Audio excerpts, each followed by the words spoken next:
transition to our third scenario. In this particular case, we're going to try to log in, and we've forgotten our password. We've migrated in this scenario. So our current username, if we had to change it, you'll use that new username here, but we've forgotten our password. So what do? Well, we have a link available to you right on the sign-in page, forgot password. And one thing that we're seeing now is when we select this, you'll go to this page and we have to type in our username.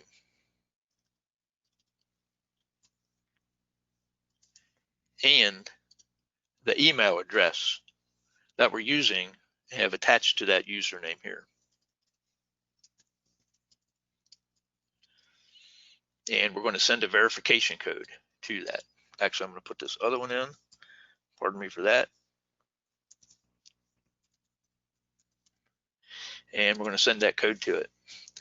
And we will be putting that verification code in this particular field. And I should be getting that verification code very, very quickly. And you know what? It would help if I spelled that right. So I'm going to change that, update it, and send a new code. And we should be getting that momentarily. And there we go. We will type that in and select to verify that code.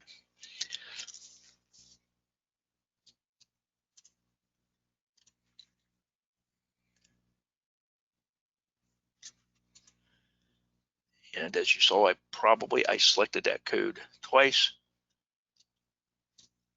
or the button anyway, to send it. This proves that the system awareness verification works.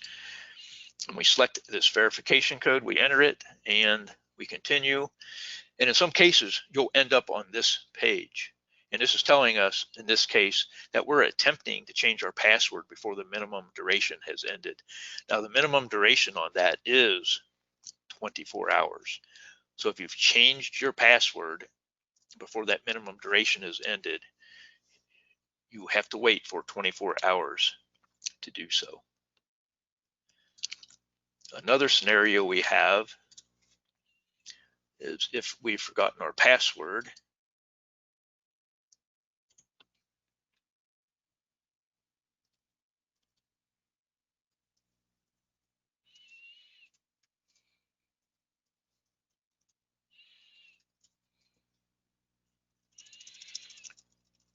Back up a little bit and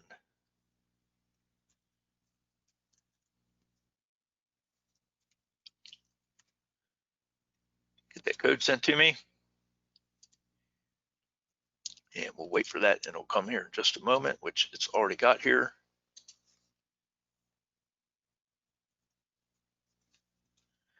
And we'll verify the code. So the code is correct, and we continue. And what the system is telling us is that our email address does not match the email address associated with your user identity. So I have put in an email address that is not correct. Now, in this particular case, what we would need to do is to try perhaps any other email addresses you might have used to see if we can get lucky and find the correct one out there. You may have used 2 or 3 or 4 email addresses. One of those may be attached to this. So try multiple email addresses if you get this message, and you can try to access the system that way. Now, I'm going to show you after one of our future scenarios here of what is the resolution to this. It can be handled at the local level.